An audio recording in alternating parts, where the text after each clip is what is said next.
भूतिया train. भयपुर station एक ऐसा स्टेशन है जहां आधी रात के बाद अचानक एक ट्रेन आकर रुकती है। उसके आने से पहले ही पूरे स्टेशन पर अफरा तफरी मच जाती है।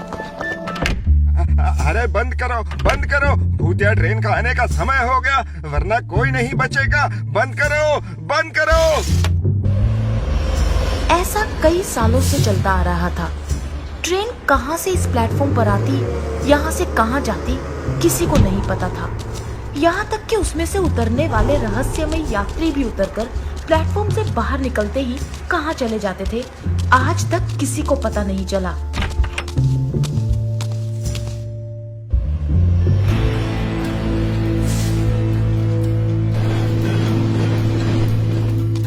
ऐसे ही एक रात जब ट्रेन आने वाली होती है, सभी की तरह टिकट विंडो वाला जैसे ही विंडो बंद करना चाहता है, अचानक एक आदमी आकर उसमें हाथ घुसाता है। अरे विंडो मत बंद करो भाई, मुझे जो ट्रेन सबसे पहले आएगी उसका टिकट देना। अबे मरना है क्या? अभी जो ट्रेन आएगी ना वो कहीं नहीं जाएगी। 4 घंटे बाद आने वाली ट्रेन से जाना। अरे 4 घंटे में कहाँ वेट करूंगा, प्लीज टिकट दे दो भाई। अबे तेरी तो हाँ? ले भाग यहाँ से। भाई एक चाय मिलेगी? अबे भाग जा, चाय के चक्कर में पड़ा तो कोई पानी पिलाने वाला भी नहीं मिलेगा। पर मुझे आने वाली ट्रेन से जाना है। अबे आने वाली ट्रेन से कोई नहीं जाता। जा, अपनी जान की सलामती चाहता तो प्लेटफॉर्म के बाहर भाग जा। भाग, निकल यहाँ से, चल।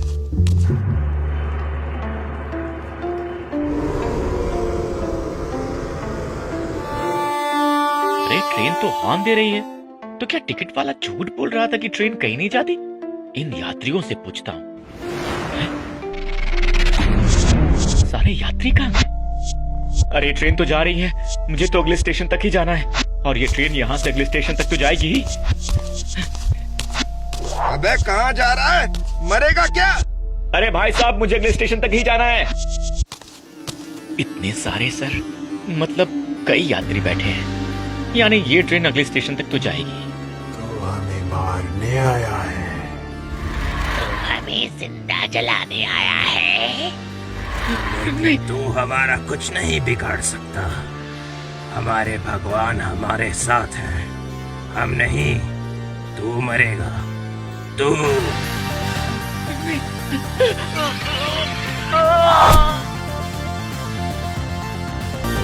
बेचारा मर गया। चीख कर कहा था मैंने इसे, मत जा। टिकट कटाने आया था तो मैंने तो मना कर दिया था। हमने स्टेशन मास्टर की बहुत इज्जत कर ली। जब से ये रहस्यमयी ट्रेन चालू हुई है, ये 8वीं मौत है। अब तो स्टेशन मास्टर को बताना ही पड़ेगा, आखिर उनकी हरी झंडी देने के बाद ही ये ट्रेन क्यों चलती है, कहां से आती है, कहां जाती है, और इसमें से उतरने वाले यात्री कौन हैं जो उतरने के बाद एकदम से गायब हो जाते हैं। अरे मैं कैसे बता सकता हूँ? मैं भी तो तुम लोगों की तरह डर के मारे अपने ऑफिस में दुबक जाता हूँ। झूठ मत बोलिए, आप आकर हरी झंडी दिखाते हैं तभी ट्रेन स्टार्ट होती है। साफ साफ बताओ। इंस्पेक्टर, ये मत भूलो कि मैं स्टेशन मास्टर हूँ, इस पूरे स्टेशन का मालिक। मुझ पर इल्जाम लगाने के जुर्म में मैं तुम्हें स्टेशन से ट्रांसफर करवा सकता हूँ। आइए, इधर आइए, ये देखिए। ऐसा कैसे हो सकता है? ये सब मैं ही कर रहा हूँ और मुझे ही नहीं पता। जब किसी से कुछ नहीं होता तो लोगों की सलाह पर स्टेशन मास्टर एक तांत्रिक को बुलाते हैं और उसे पूरी ट्रेन के आने और जाने तक की सारी गतिविधियों की सीसीटीवी फुटेज दिखाते हैं। सुनकर वो कहता है, बच्चा, ये कोई भूतिया चक्कर लगता है। उसी के सम्मोहन में स्टेशन मास्टर साहब जाकर हरी झंडी दिखाते हैं, इसलिए इन्हें कुछ याद नहीं रहता। चिंता मत करो, आज आने दो उस ट्रेन को, मैं उस ट्रेन में जाऊंगा। और रात होते ही ट्रेन के आने के टाइम पर सभी हमेशा की तरह दुबक जाते हैं। तांत्रिक भी एक जगह छुपा सब देखता है। तभी ट्रेन आती है, रुकती है, हमेशा वाले यात्री उतरते हैं, बाहर निकल जाते हैं। तभी स्टेशन मास्टर नींद में चलते से आकर हरी झंडी दिखाते हैं। हॉर्न देती हुई ट्रेन जैसे ही चालू होती है, तांत्रिक भागता हुआ आता है और ट्रेन में चढ़ जाता है। तो हमें मारने आया है, तो हमें जिंदा जलाने आया है। हम हमारे मंदिर के भगवान को दुश्मन तांत्रिक बनकर आया है और हमारे साथ हमारे भगवान है। आशपुरा का मंदिर हम बनाकर ही रहेंगे।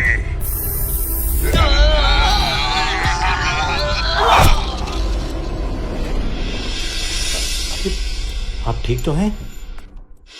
चिंता की कोई बात नहीं है बालक। ये सारे वो भक्त हैं जो यहाँ से 4 स्टेशन दूर आशापुरा में मंदिर बनाने के आंदोलन में शामिल हुए थे। इन्हें दुश्मनों ने मंदिर बनाने से पहले ही ट्रेन में जिंदा जला दिया था।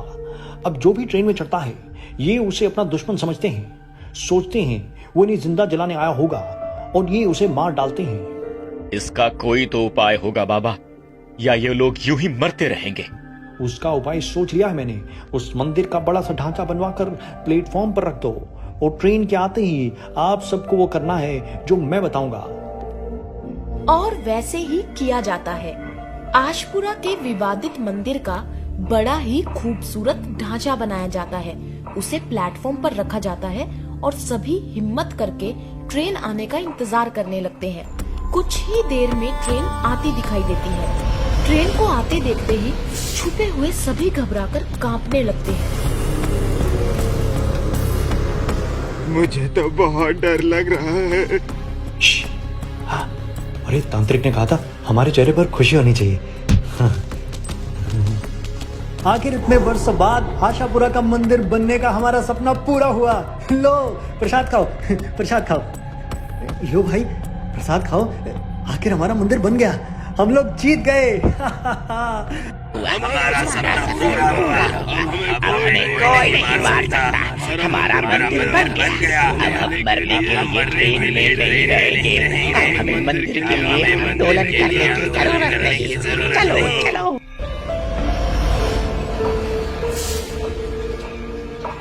और उस दिन के बाद भयपुर में सब कुछ ठीक हो जाता है। उस ट्रेन का आना बंद हो जाता है। सभी तांत्रिक का धन्यवाद करते हैं। तांत्रिक कहता है, एक बात याद रखना भक्तों, इंसान हो या रूह, वो तब तक भटकता है जब तक कि उसे अपनी इच्छा पूरी हुई दिखाई नहीं देती।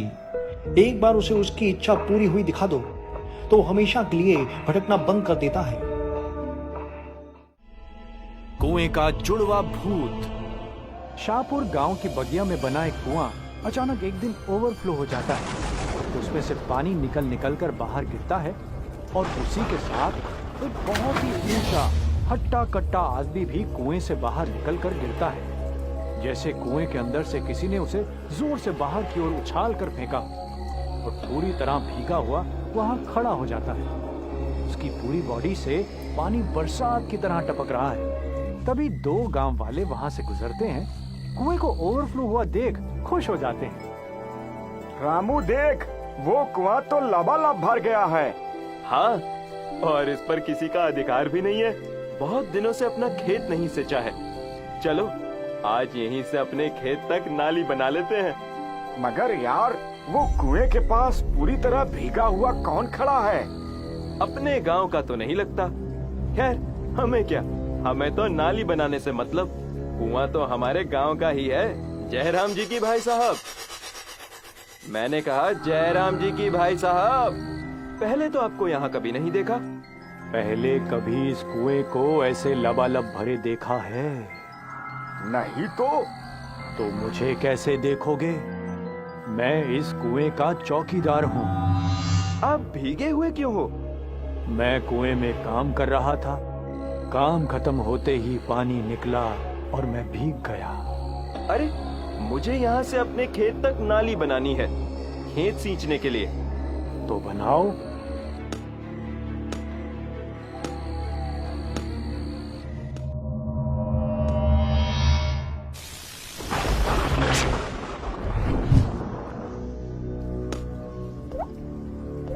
अरे चौकीदार शामू कहाँ गया? कौन शामू? मेरा दोस्त जो मेरे साथ आया था। मुझे क्या पता, चला गया होगा। अरे पर ऐसे कैसे चला गया, वो भी बिना बताए? तुमने उसे जाते हुए भी नहीं देखा? नहीं, मैं तो तुम्हें नाली बनाते हुए देख रहा था। यही मौका है, इसे भी इसके दोस्त के साथ अंदर ले लेता हूँ।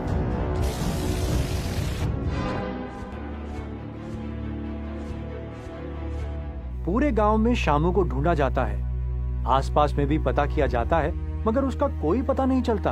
अभी इस घटना को एक ही दिन गुजरता है कि दूसरे दिन रामू की देखा देखी 3 दोस्त लालू, कालू और टालू भी उसी कुएं से नाली बनाने जाते हैं, जहां टालू को अकेला पाकर वो भूत उसे भी उसी स्टाइल में अपने अंदर समा लेता है। अचानक टालू को भी वहां से बिना बताए गायब हो गया देख पूरे गांव में सन्नाटा छा जाता है। ऐसा कैसे हो सकता है कालू लालू? तुम तीनों की तो दांत काटी रोटी है। एक दूसरे को बताए बिना सांस भी नहीं लेते हो। फिर तालू बिना बताए कहां चला गया? यही तो मेरी समझ में भी नहीं आ रहा सरपंच जी। शामू भी कल बिना बताए अचानक खड़े खड़े गायब हो गया। अभी तक अपने घर भी नहीं पहुंचा है। कहीं ऐसा तो नहीं कुएं के पास खड़े आदमी ने उन दोनों को कुएं में धकेल दिया हो और झूठ बोल रहा हो? हमने भी यही सोचा, पर हम कुएं के एकदम नजदीक थे। अगर वो उन्हें फेंकता तो गिरने की छपाक से आवाज तो आती। तो फिर अचानक खड़े खड़े इतनी जल्दी वो दोनों कहाँ चले गए? मुझे तो उस चौकीदार पर ही शक है। उसे कुएं पर चौकीदार रखा किसने? नहीं तो फिर किसने? अचानक कुएं के लबालब भरते ही वो कहां से आ गया? और जब भी देखता हूँ वो भीगा हुआ क्यों रहता है? यार, मुझे तो उस पर कुछ शक होता है। एक काम करते हैं, तुम दोनों जाकर नाली बनाने का नाटक करो।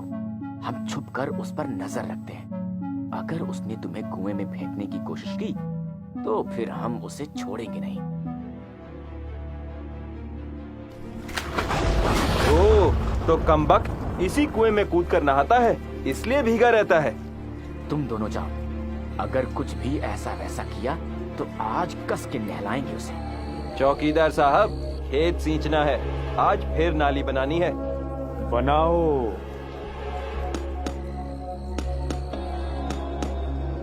ये सही मौका है इसके साथी को खाने का। आसपास भी कोई नहीं है। लालू देख, वो उसी की तरफ बढ़ रहा है। अगर उसने धक्का दिया तो आज उसका आखिरी दिन होगा।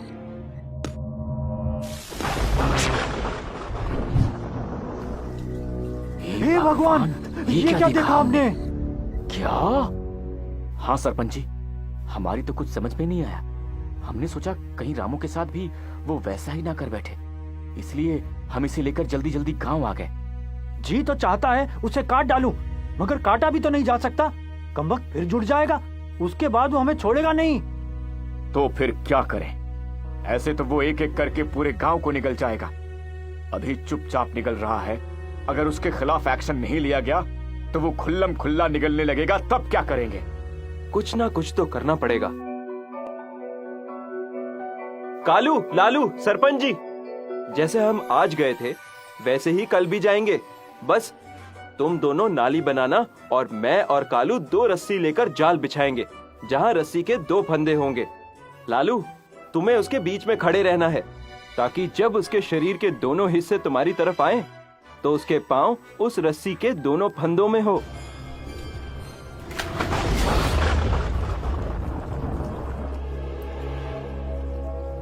चौकीदार जी, इन्हें अपने खेत सिंचाई के लिए नाली बनानी है। तो बनाओ।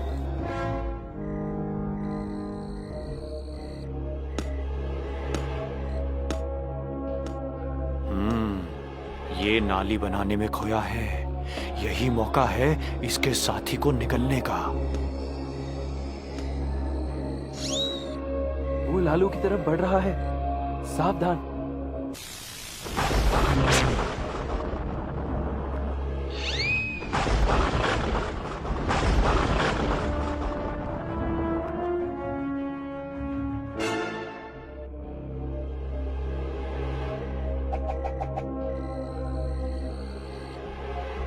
हमें इसे एक दूसरे से दूर अलग अलग गांव में जमीन में गाड़ देना है, ताकि गलती से भी कभी दोनों सही दिशा में ना मिल सकें। वाह रामू, तुमने तो गांव को एक बहुत बड़ी मुश्किल से बचा लिया। लेकिन तुम्हें इसे मारने का आइडिया सूझा कैसे? सरपंच जी, एक बात हमेशा याद रखना, इंसान हो या मशीन, वो एक बार जिस तरह से जुड़ती है वो हमेशा उसी तरह जुड़ती है। अगर उसकी दिशा बदल दी जाए तो वो कभी जुड़ नहीं पाती। बस मैंने भी इसकी दिशा बदल दी।